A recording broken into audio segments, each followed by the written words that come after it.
Some stories are mirrors, others are warnings, but once in a generation, an anime comes along that does both, reflecting on who we are whilst quietly asking if we can endure what we've become.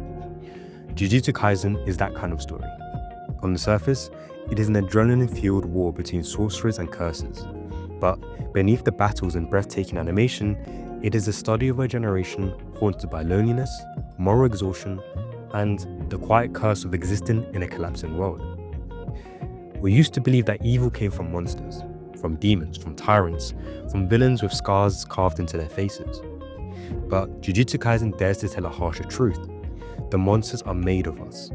The curses that terrorize its world are born not from distant realms of darkness, but from the emotions humanity suppresses, such as grief, envy, rage, and shame. Every curse is a collective confession. Every exorcism, a temporary reprieve from a society too terrified to face itself. This is what makes Jujutsu Kaisen the definitive modern anime. It is not a fantasy about overcoming limits. It is a reflection of what happens when limits define your humanity. In the world of Jujutsu, strength and trauma are intertwined. Morality is situational, and kindness itself becomes an act of rebellion. Yuji Itadori, our seemingly simple protagonist, embodies this tension. He's not a chosen one or a prodigy. He's not burdened by prophecy or born from lineage. He is instead painfully ordinary. A boy thrust into a cruel system who decides quietly and stubbornly to stay good anyway. When Yuji eats Sukuna's finger, he doesn't just inherit a curse. He inherits the weight of moral complexity. He becomes a vessel for everything the world represses, the chaos, the cruelty, the rage, and still he chooses empathy. That choice, that impossible, almost naive insistence on caring, is what makes Yuji the most relevant shōnen protagonist of the 21st century. He lives in a world that demands detachment, yet he refuses to go numb. His compassion is not weakness, it is resistance. It is a refusal to let suffering erase meaning. When Yuji cries for the people he kills, he isn't breaking the shōnen code of stoicism. He's rewriting it. He's saying what most modern anime never dare to. Emotional honesty is stronger than moral certainty. But Jujutsu Kaisen doesn't just stop at Yuji. It extends its philosophy through everyone trapped in this decaying ecosystem of violence and trauma. Gojo Satoru, the so-called strongest, is not just a mentor or a powerhouse. He is the embodiment of postmodern tragedy. His limitless power isolates him from humanity. His eyes, both gift and curse, see too much to ever belong anywhere. Gojo is what happens when talent replaces tenderness. He laughs, he teases, he protects. But behind the blindfold lies an existential loneliness few can comprehend. His strength is not enviable, it's suffocating. This is what separates Jujutsu Kaisen from its predecessors. Where old anime glorified ascension, JJK mourns it. It asks, what do you lose when you become untouchable? In a world obsessed with strength, physical, emotional, and ideological, JJK quietly insists that power without vulnerability is not greatness, it's exile. Even the world itself mirrors this ideology. Jujutsu society is not noble, it is bureaucratic, hypocritical, and apathetic. It values control over compassion, image over truth. Students are tools, not people. Deaths are statistics, not stories. The higher-ups are not mentors, but gatekeepers of tradition, relics clinging to a system long rotted from the inside. In that sense, Jujutsu Kaisen is not just a supernatural story. It is a critique of institutional rot, of governments, schools, and power structures that consume youth for privatization's sake. And that's the genius of it. JJK doesn't just shout this message, it bleeds it. You see it in the quiet funerals, in the empty classrooms, in the tired eyes of teenagers forced to become executioners before they've ever learned how to live. This isn't melodrama, it's realism, disguised as horror. Because curses, after all, are not metaphors for evil. They are metaphors for pain that society refuses to acknowledge. And when pain is ignored, it doesn't disappear. It festers, it multiplies, it takes shape. That is why Jujutsu Kaisen feels alive in many ways that few anime can't do. Every scream, every exorcism, every death carries the echo of a generation raised on instability, a world where hope itself feels cursed. It's no accident that Gege Akutami writes his story like a requiem, one part battle hymn and one part philosophical lament. At its core, Jujutsu Kaisen asks one brutal, beautiful question.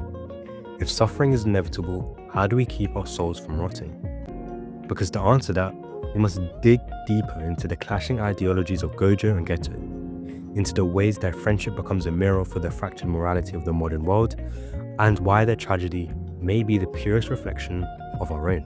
If Yuji Itadori represents the innocent will to remain kind in a broken world, then Gojo and Geto represents what happens when the world breaks you after you've already seen its truth. Their story is not just the emotional core of Jujutsu Kaisen, it's its philosophical backbone, the quiet tragedy that defines the moral gravity of the entire series. In their friendship, we see the tension that defines modern existence. To see suffering clearly is to risk losing the ability to love. Gojo and Geto start as two sides of the same coin, gifted, idealistic, untouchable. They laugh at the weaknesses of others because they never felt powerless themselves. Their youth radiates arrogance, but beneath it lies something purer, a belief that power should mean responsibility. They protect the weak because it is right, not because it is rewarding. They are the gods who still believe in mercy, and yet mercy is what kills them. When they are tasked with protecting the star plasma vessel, and that mission ends in blood, everything changes. Riko's death becomes the point where innocence dies, not just for them, but for the entire ideological world Jujutsu Kaisen builds. Riko was their hope that strength could coexist with love. Her death proves otherwise. Gojo, unable to save her, turns his trauma inward by becoming invincible. Geto, unable to bear the cruelty of the world, turns his outward by declaring war on it. That divergence, that single philosophical fracture, becomes the heart of Jujutsu Kaisen. Gojo's philosophy is one of transcendence. He seeks to rise above the rods, to become untouchable, to create a world where no one can ever hurt him again. His strength becomes his wall, his smile his mask, his power his penance. He sees too much and feels too deeply, and so he blinds himself to endure it. He becomes a living paradox, a man who protects humanity but no longer understands it. Gojo's infinity is not just a technique, it's a symptom. It's what happens when a person builds emotional distance so vast that nothing can reach them anymore. Geto's philosophy, on the other hand, is one of purification. He breaks not because of hatred, but because of empathy. He cannot reconcile the beauty of the few with the cruelty of the many. The world disgusts him because he loves it too much. He begins by pitying humans. He ends by rejecting them. His descent into villainy is not madness, it is disillusionment turned ideological. When he decides that non-sorcerers should be eradicated, he isn't claiming power, he's escaping grief. He wants to erase the world that forced him to watch good people die for nothing. That is why Gojo and Geto are the most human pair of gods ever written. They are not opposites, they are a reflection. Gojo represents numbness, the refusal to feel. Geto represents resentment, the refusal to forgive. Together, they form the perfect portrait of modern despair. In many ways, their story mirrors the spiritual sickness of our own generation. The more we learn about suffering, injustice, and cruelty, the harder it becomes to keep faith in goodness. Enlightenment, once a gift, becomes a burden. Knowledge corrodes innocence. Empathy becomes painful.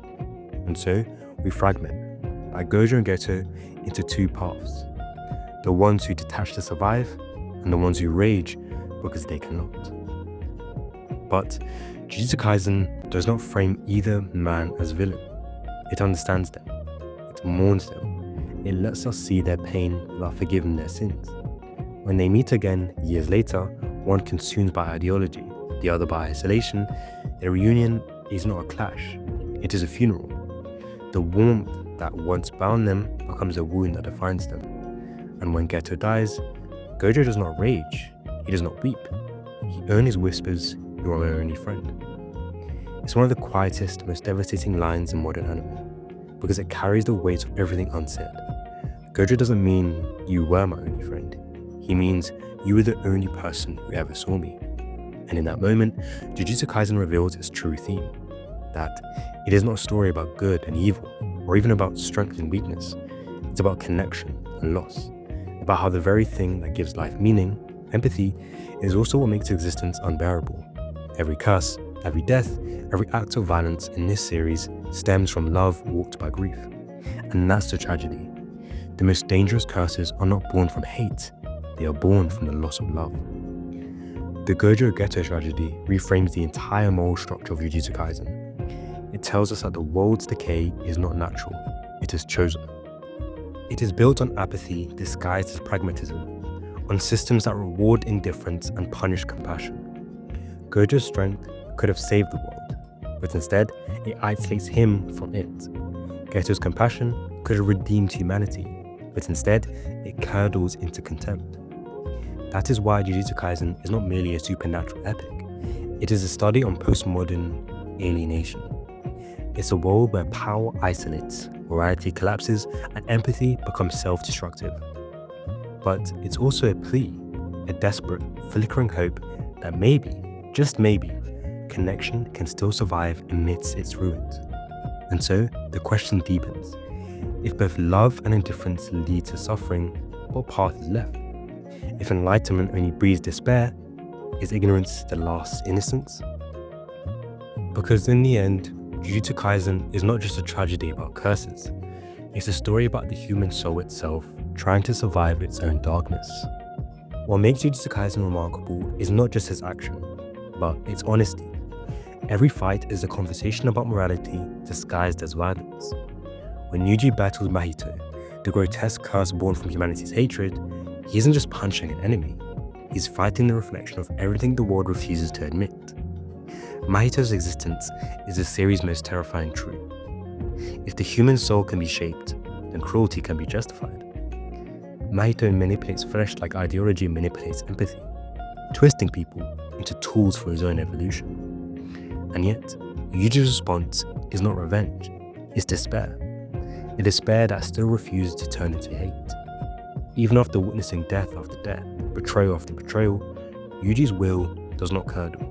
His breakdowns, his tears, his trembling hands. These are not signs of weakness. They are proof that he still feels. In a world where detachment is armor, Yuji chooses the hardest part. To keep caring, even when it hurts. It's that choice, that impossible compassion, that makes Yuji a new kind of hero. He doesn't seek glory or victory. He simply refuses to stop being human. Every curse he exercises, every friend he loses, becomes another layer of grief that he carries with silent dignity. His suffering does not break him, it expands him. He embodies the philosophy of persistence, that even when the world offers no reward for goodness, goodness is still worth choosing. Gege Akutami's genius lies in how he transforms curses into a language of sociology and psychology.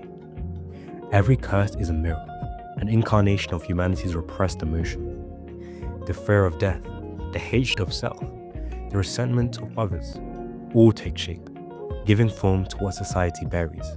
In that sense, Jujutsu Kaisen is not just supernatural horror, it's collective therapy through myth. That is why its world feels eerily familiar.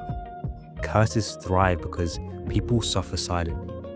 The modern world, alienated, exhausted, hyper-connected, yet emotionally barren, breeds its own curses, anxiety, comparison, and guilt.